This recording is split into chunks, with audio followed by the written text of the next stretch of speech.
Partai hidup mati. Kata itu layak kita sematkan untuk pertandingan antara PSMS Medan melawan PSPS Pekanbaru yang mana akan berlangsung di tanggal 4 ini jam setengah 4 sore. Partai ini kenapa disebut partai hidup mati? Karena partai ini yang menentukan siapakah yang akan lolos ke babak 8 besar, apakah PSMS atau tim tuan rumah PSPS. Nah, ini menarik kita bahas.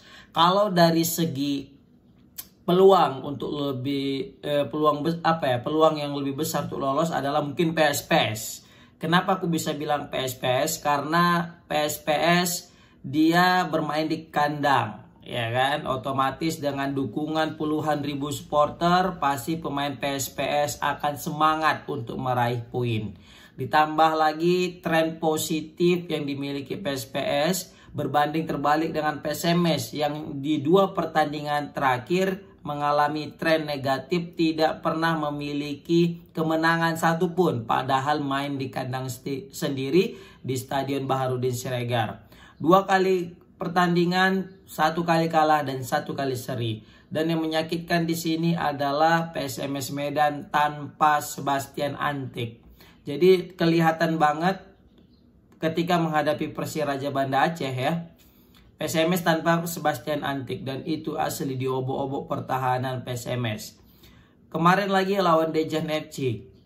Syukur-syukur PSMS nggak kalah saat itu. Sempat kebobolan tapi bisa disamakan kedudukan melalui penalti Juninho Cabral, ya kan?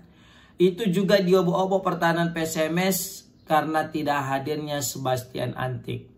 Dan tadi PSMS Medan sudah berangkat ke Pekanbaru. Ya udah kita lihat juga di IG official PSMS Medan foto-fotonya Juninho Cabral, ya kan, Fabio Gama dan lain sebagainya. Tetapi tidak kita lihat seorang Sebastian Antik lagi.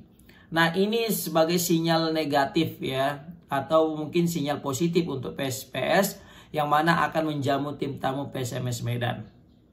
Ya meskipun kalau misalnya dari kita bilangnya dari segi tuan rumah PSPS lebih diuntungkan, tapi PSMS Medan ini sebaliknya guys. PSMS Medan ini entah kenapa dia lebih jago main di kandang. Terbukti kemenangan PSMS Medan lebih banyak diraih ketika bermain di tandang ketimbang main di kandang. Di laga tandang 2 terakhir PSMS mampu meraih kemenangan atau poin penuh di 2 laga. Ketika menghadapi Persikabo, oke lah. Memang kita ketahui Persikabo memang lagi dalam transisi dari baik ke buruk. Sehingga saat ini masih konsisten dalam keburukan. Karena jarang sekali kita lihat Persikabo menang. Hanya sekali guys. 2 kali seri dan sisanya 12 kali kalah. Jadi wajar mungkin PSMS bisa saat itu bisa menang. Dan menang telak lagi kan. Nah kemudian menghadapi Bekasi. Nah ini menjadi titik balik saat itu PSMS percaya bakal lolos dengan mudah setelah berhasil mencuri 3 poin melawan Bekasi FC sebagai tuan rumah dan juga sebagai, bisa kita bilang saat itu dia sebagai kandidat terkuat untuk masuk ke Liga babak 8 besar. Tetapi PSMS berhasil mengalahkannya, ya kan? Nah jadi PSMS saat itu sudah di atas angin. Nah entah kenapa PSMS ketika sudah di atas angin malah melempem ketika menghadapi Persiraja dan ketika menghadapi Dejan. Aku nggak tahu apakah karena faktor main di kandang sehingga tertekan pemain PSMS didukung oleh ribuan supporter jadi kayak agak nervous. Begitu juga rumputnya juga memang, lapangannya juga memang nggak banget untuk mengalirkan bola. Banyak faktor lah, ya kan. Tetapi ketika main di tandang, PSMS Medan terlihat main lepas. Beberapa kali kita tonton video ya. PSMS itu kalau main di tandang itu asik 1-2-1-2-nya, kombinasi antara lini tengah dan lini depan, lini belakang itu semua serasi dan punya chemistry. Tetapi ketika main di Medan itu kita bilangnya gerasak gerusuk kalau kata Coach Justin. Tapi nggak apa-apa, kita masih tetap percaya PSMS Medan bisa menang. Apalagi PSPS juga sebenarnya sedang keadaan pincang juga. Setelah kehilangan Omid Popalzai, ya pemain andalan daripada PSPS yang sudah mengoleksi 6 atau 7 gol gitu ya kan. Beliau ini juga yang sudah mencetak gol ke gawang PSMS di putaran pertama.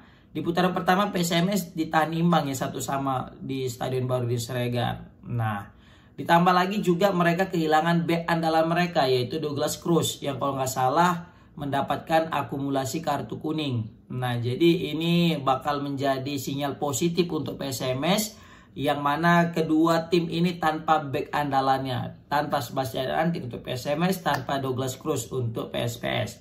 Tetapi insya Allah PSPS tetap akan diperkuat oleh lini depan mereka, siapa lagi kalau bukan John Edi Mena, Elam Patoni dengan Asir Aziz. Ini trio maut yang sangat berbahaya bagi PSMS ke depannya. Jika PSMS lengah sedikit saja maka langsung akan dihukum oleh 3 maut ini, guys. Kemudian juga kalau kita lihat dari klasmen ya, ini PSMS Medan berada di peringkat ketiga, unggul selisih gol daripada PSPS, ya kan. Peringkat kedua itu ada PSKC Cimahi dan peringkat pertama Persiraja Banda Aceh. Tetapi di sini PSPS lebih ringan langkahnya, karena setelah ini dia akan menghadapi PSMS, dia akan menghadapi Persiraja yang notabene sudah lolos. Pasti Persiraja juga tidak mau bermain apa ya bisa kita bilang ya, bermain mati-matian karena menghindari cedera. Pasti sudah menurunkan pemain-pemain lapis kedua. Nah, ini sinyal positif untuk PSMS Pekanbaru untuk mendapatkan poin penuh nanti di laga terakhir. Sedangkan PSMS harus berjuang ketika menghadapi Sriwijaya dan main di kandang. Kita tahu PSMS Medan punya tren buruk di kandang. Jadi ketika nanti menghadapi Sriwijaya sekalipun, aku belum tentu bisa memastikan PSMS bisa meraih 3 poin. Tapi masih berharap. Tapi kalau untuk memastikan kayaknya enggak. Karena tren buruk kita selama bermain di kandang. Tetapi ini bisa jadi dapat 3 poin. Kenapa? Karena Sriwijaya lagi mengalami krisis. Nah, ini mungkin bisa jadi peluang penuh nih untuk PSMS untuk dapatkan poin, kan? Bisa jadi 3 poin nih. Karena Sriwijaya sudah kehilangan pilar-pilarnya, guys. Bahkan hingga aku dapat berita sekarang, pemain sekelas Pelfort juga bakal nanti udah pindah. Dan akan pindah kemana? Bekasi, yang mana akan menjadi tim tamu ketika menghadapi Sriwijaya. Nah, ini jadi mengerikan ini. Karena Bekasi juga peluangnya besar nih. Karena dia di 2 pertandingan terakhir, dia kan cuma selisih 1 poin dengan PSMS di peringkat kelima. Tapi selisih 1 poin aja. Kalau dia menang lawan Sriwijaya, ini dia akan menggeser semuanya. Dia akan langsung naik ke peringkat kedua atau ketiga. Dan lawan terakhirnya adalah Persikabo. Maka mau nggak mau, kan, nanti itu Bekasi pasti masuk. Karena dia akan menyapu bersih 2 pertandingan awal, 2 pertandingan terakhir, dan akan mendapatkan 28 poin. Dan langsung berada di peringkat kedua menggeser PSKC, PSMS, dan PSPS. PSMS bisa pun nanti dia lolos ke 8 besar dengan satu syarat, jangan kalah sama PSPS. Itu aja kuncinya. Jangan kalah. Kalau kalah, ketutup udah peluang. Karena meskipun kita nanti menang melawan Sriwijaya di pertandingan terakhir, poin kita itu 26. Dan itu akan berpotensi tidak akan berpengaruh, guys. Karena PSPS akan menang di Persiraja, kan? Karena mereka dapat 26 nih kalau misalnya menang lawan kita. Itu udah sulit kan? Terus menang buat seri aja mereka lawan Persiraja udah 27, nggak kita kejar sama PSMS. PSKC juga nanti di pertandingan terakhir semua menang udah 27, nggak bisa dikejar PSMS. Dan hanya Bekasi yang bisa mengejar karena 2 pertandingan terakhir menghadapi Sriwijaya dan ini Persikabo.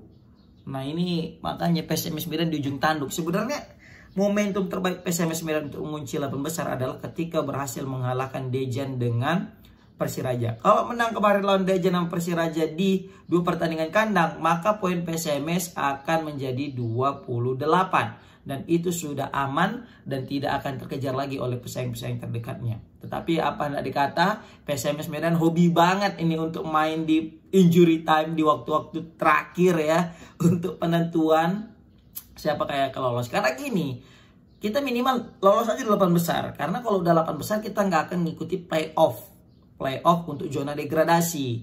Nah, makanya ayolah kita masuk aja ke 8 besar. Mau nanti masuk Liga 1 apa enggak itu urusan terakhir. Bonus lah masuk Liga 1 karena juga kita nggak ada dapat pemain-pemain terbaru, ya kan.